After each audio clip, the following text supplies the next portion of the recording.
ಎಲ್ಲರಿಗೂ ನಮಸ್ಕಾರ. ನಾನು Pammi. Welcome back to my channel. First time ನಮ್ಮ ವಿಡಿಯೋನ ನೋಡ್ತಿರೋರು ದಯವಿಟ್ಟು ನಮ್ಮ ಚಾನಲ್ಗೆ ಸಬ್ಸ್ಕ್ರೈಬ್ ಆಗಿ. ಹಾಗೆ ಸಬ್ಸ್ಕ್ರೈಬ್ ಆಗಿರೋರು ನಮ್ಮ ವಿಡಿಯೋನ ಪೂರ್ತಿ ನೋಡಿ, ಸ್ಕಿಪ್ ಮಾಡಿದೆ. ಇವತ್ತಿನ ಈ ವಿಡಿಯೋದಲ್ಲಿ ಏನೇನೆಲ್ಲ ಟಿಪ್ಸ್ ಇದೆ ಅಂತ ನೋಡೋಣ ಬನ್ನಿ. ನಮ್ಮ ಇವತ್ತಿನ ಮೊದಲನೇ ಟಿಪ್ ಏನಂದರೆ, ನಾನಿಲ್ಲಿ ಒಂದು ಪಾತ್ರೆಯಲ್ಲಿ ನೀರನ್ನ ಕಾಯೋದಕ್ಕೆ ಇಟ್ಟಿದ್ದೀನಿ. ನೀವೇನಾದರೂ ಇಡ್ಲಿ ಮಾಡೋ ದಿನಗಳಲ್ಲಿ ಈ ಥರ ಮುದ್ದೆ ಉಳ್ಕೊಂಡ್ರೆ ಆ ಇಡ್ಲಿ ಪಾತ್ರೆಯಲ್ಲೇ ಈ ಥರ ನೀರನ್ನ ಇಟ್ಬಿಟ್ಟು ಮಾಡ್ಕೊಬೋದು. ಇಡ್ಲಿ ಮಾಡದೇ ಇರುವಂತಹ ಬೇರೆ ದಿನಗಳಲ್ಲಿ ಈ ಥರ ಪಾತ್ರೆಯಲ್ಲಿ ನೀರನ್ನ ಇಟ್ಬಿಟ್ಟು ಆ ನೀರು ಚೆನ್ನಾಗಿ ಕುದಿಯೋದಕ್ಕೆ ಸ್ಟಾರ್ಟ್ ಆದ ನಂತರ ಈ ಥರ ಒಂದು ಪಾತ್ರೆಯಲ್ಲಿ ನೀವು ಮುದ್ದೆನ ಹಾಕಬೇಕಾಗುತ್ತೆ. ನಾನಿಲ್ಲಿ ಒಂದೇ ಒಂದು ಚಿಕ್ಕ ಮುದ್ದೆನ ಇಡ್ತಾ ಇರೋದ್ರಿಂದ ಈ ಥರ ಚಿಕ್ಕ ಬಾಕ್ಸಲ್ಲಿ ಇಡ್ತಾ ಇದ್ದೀನಿ.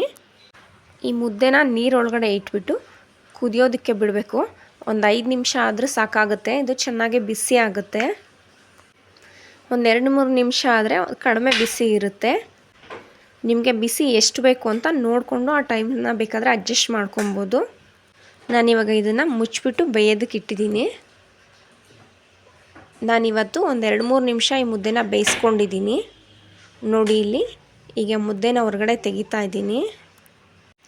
ನೀವು ಮುದ್ದೆನ ಬಿಸಿ ಬಿಸಿಯಾಗಿ ಮಾಡ್ತಿರಲ್ಲ, ಈ ಮುದ್ದೆ ಕೂಡ ಹಾಗೆ ಇರುತ್ತೆ. ಮುದ್ದೆ ಆರೋಗಿರೋದನ್ನು ಇಷ್ಟಪಡದೇ ಇದ್ದವ್ರಿಗೆ ಈ ಟಿಪ್ಪು ತುಂಬ ಯೂಸ್ಫುಲ್ ಆಗುತ್ತೆ.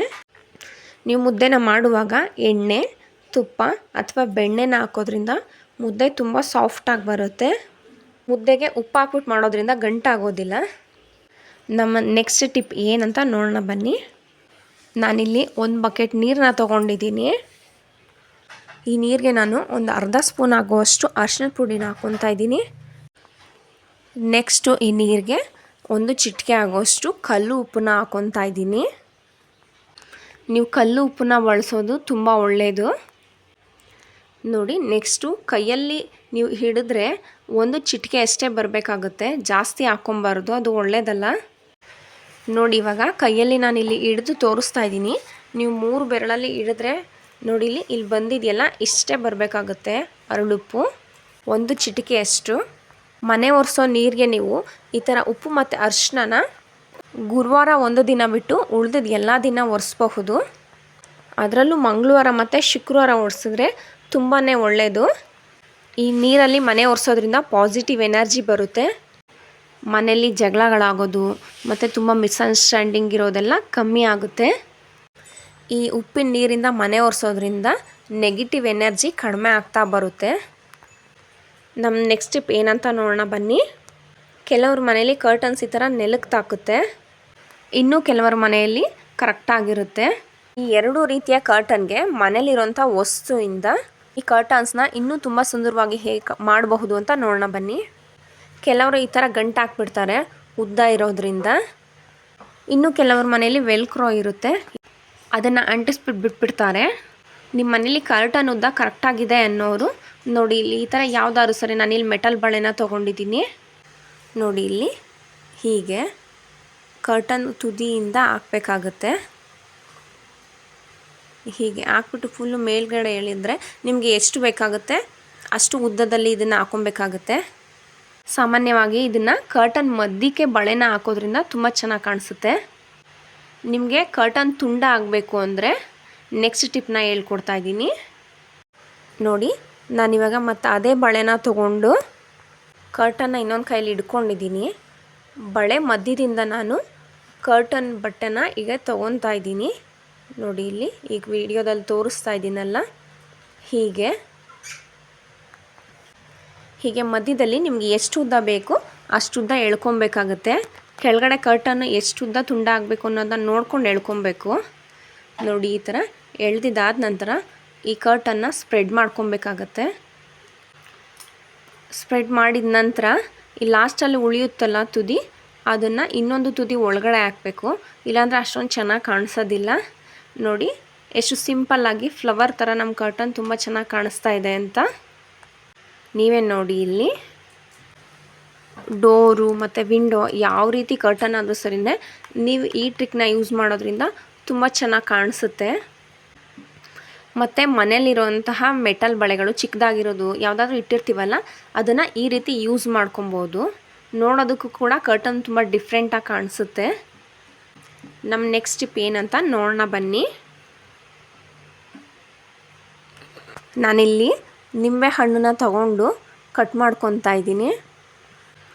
ಈ ನಿಂಬೆಹಣ್ಣು ರೇಟ್ ಕಡಿಮೆ ಇದ್ದಾಗ ಮತ್ತು ನಾವು ದೇವಸ್ಥಾನಗಳಿಗೆ ನಿಂಬೆಹಣ್ಣು ದೀಪ ಹಚ್ತೀವಲ್ಲ, ಆವಾಗ ನಿಮಗೆ ಈ ಟಿಪ್ಪು ತುಂಬ ಯೂಸ್ ಆಗುತ್ತೆ.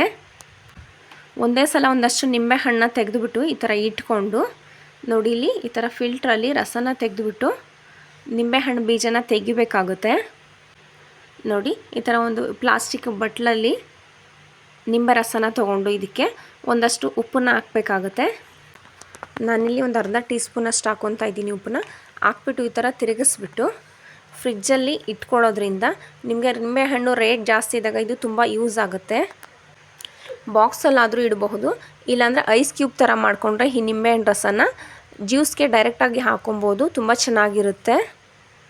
ನಾನಿಲ್ಲಿ ಒಂದು ಅರ್ಧ kg ಇಡಿಸುವಂತಹ ಒಂದು ಪ್ಲಾಸ್ಟಿಕ್ ಬಾಕ್ಸ್ನ ತೊಗೊಂಡಿದ್ದೀನಿ. ಈ ಥರ ಅಗಲ ಬಾಕ್ಸ್ನ ತೊಗೊಂಡ್ರೆ ತುಂಬ ಒಳ್ಳೆಯದು. ನೋಡಿ, ಆ ಬಾಕ್ಸ್ ಒಳಗಡೆ ನಾನು ಈ ಥರ ಪೇಪರ್ನ ಡಬಲ್ ಫೋಲ್ಡ್ ಮಾಡಿದ್ದೀನಿ. ಈ ಫೋಲ್ಡ್ ಮಾಡಿರೋಂತಹ ಪೇಪರ್ನ ನಾನು ಈ ಬಾಕ್ಸ್ ಒಳಗಡೆ ಹಾಕ್ತಾಯಿದ್ದೀನಿ. ನೋಡಿ, ಇಲ್ಲಿ ತೋರಿಸ್ತಾ ಇದ್ದೀನಲ್ಲ, ಹೀಗೆ ಹಾಕ್ಕೊಬೇಕಾಗತ್ತೆ. ನೋಡಿ, ಹಾಕೋದ್ರ ಜೊತೆಗೆ ಸುತ್ತ ನೀಟಾಗಿ ಇದನ್ನು ಫೋಲ್ಡ್ ಮಾಡಬೇಕು, ಎಲ್ಲೂ ಈ ಪೇಪರ್ ಹೊರಗಡೆ ಬರದೇ ಇರೋ ಹಾಗೆ. ನೋಡಿ, ಈ ಥರ ಪೇಪರ್ನ ಒಳಗಡೆಗೆ ಫೋಲ್ಡ್ ಮಾಡೋದ್ರಿಂದ ಪೇಪರು ಸ್ವಲ್ಪ ದಪ್ಪ ಇರುತ್ತೆ. ಪೇಪರ್ನ ಈ ಥರ ಫೋಲ್ಡ್ ಮಾಡಿಕೊಂಡು ಬಾಕ್ಸ್ ಒಳಗಡೆ ಹಾಕ್ಕೊಂಡಿದ್ದಾಯಿತು. ಇದಕ್ಕೆ ನಾನು ಕರ್ಬೇವಿನ ಸೊಪ್ಪನ್ನ ಹಾಕ್ಕೊತಾ ಇದ್ದೀನಿ. ಬಿಡಿಸ್ಬಿಟ್ಟು ಕರ್ಬೇವಿನ ಸೊಪ್ಪನ್ನ ತೊಗೊಂಡು ಬಂದು ಹೀಗೆ ಡೈರೆಕ್ಟಾಗಿ ಕೂಡ ಇಡಬಹುದು. ಕೆಲವರು ತೊಳೆದು ಇಡ್ತಾರೆ.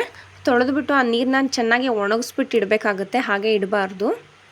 ಈ ಥರ ನೀವು ಕರ್ಬೇವಿನ ಸೊಪ್ಪನ್ನ ಪೇಪರ್ ಒಳಗಡೆ ಹಾಕಿ ಇಡೋದ್ರಿಂದ ಕರ್ಬೇವಿನ ಸೊಪ್ಪು ತುಂಬ ದಿನ ಬಾಳಿಕೆ ಬರುತ್ತೆ, ಬೇಗ ಹಾಳಾಗೋದಿಲ್ಲ ಮತ್ತು ತುಂಬ ಫ್ರೆಶ್ ಆಗಿರುತ್ತೆ. ಪೇಪರ್ನ ನಾನು ಈ ಥರ ಯಾಕೆ ಸ್ವಲ್ಪ ಮಂದಕ್ಕೆ ಹಾಕಿ ಅಂತ ಹೇಳಿದೆ ಅಂದರೆ, ಫ್ರಿಜ್ಜಲ್ಲಿ ನಾವು ಬಾಕ್ಸ್ನ ಇಟ್ಟಿರ್ತೀವಲ್ಲ, ಆ ಬಾಕ್ಸ್ ಏನಾಗಿರುತ್ತೆ ಅಂದರೆ ಒಂದೊಂದು ಸಲ ನೀರು ತುಂಬ್ಕೊಂಡ್ಬಿಟ್ಟಿರುತ್ತೆ. ಈ ಪೇಪರ್ನ ಸ್ವಲ್ಪ ದಪ್ಪ ಹಾಕೋದ್ರಿಂದ ನಾವು ಒಳಗಡೆ ಹಾಕಿರುವಂತಹ ಈ ಕರ್ಬೇವಿನ ಸೊಪ್ಪು ಬೇಗ ತೇವ ಆಗೋದಿಲ್ಲ. ಅಕಸ್ಮಾತ್ ತೇವ ಆದ್ರೂ ನಾವು ಹಾಕಿರುವಂತಹ ಪೇಪರು ಆ ತೇವನ್ನೆಲ್ಲ ಅಬ್ಸರ್ವ್ ಮಾಡುತ್ತೆ. ಬಾಕ್ಸ್ ತುಂಬ ಕರ್ಬೇವಿನ ಸೊಪ್ಪನ್ನು ಹಾಕ್ಬಿಟ್ಟು ಮತ್ತು ಮೇಲ್ಗಡೆ ಕೂಡ ಪೇಪರ್ನ ಹಾಕ್ತಾಯಿದ್ದೀನಿ ನಾನು. ನೋಡಿ, ಇಲ್ಲಿ ಹೀಗೆ ಪೇಪರ್ನ ಹಾಕ್ಬಿಟ್ಟು ಅದ್ರ ಮೇಲ್ಗಡೆ ಮುಚ್ಚಳನ ಮುಚ್ಚಬೇಕಾಗುತ್ತೆ. ಮತ್ತು ಏನಾದರೂ ನೀವು ದಿನ ತೆಗಿತಿರ್ತೀರಲ್ವ, ಆವಾಗ ಏನಾದರೂ ಪೇಪರ್ ತೇವ ಆಗಿದ್ರೆ ಪೇಪರ್ನ ಮಾತ್ರ ಚೇಂಜ್ ಮಾಡಿಕೊಂಡ್ರೆ ಸಾಕಾಗುತ್ತೆ. ತುಂಬ ದಿನ ನಿಮಗೆ ಕರ್ಬೇವಿನ ಸೊಪ್ಪು ಫ್ರೆಶ್ ಆಗಿ ತುಂಬ ಚೆನ್ನಾಗಿರುತ್ತೆ. ನಾವು ಹೇಳಿರುವಂತಹ ಈ ಟಿಪ್ಸು ನಿಮಗೇನಾದರೂ ಇಷ್ಟ ಆಗಿದರೆ ಒಂದು ಲೈಕ್ನ ಕೊಡಿ, ಹಾಗೆ ಶೇರ್ ಮಾಡಿ. Thanks for watching.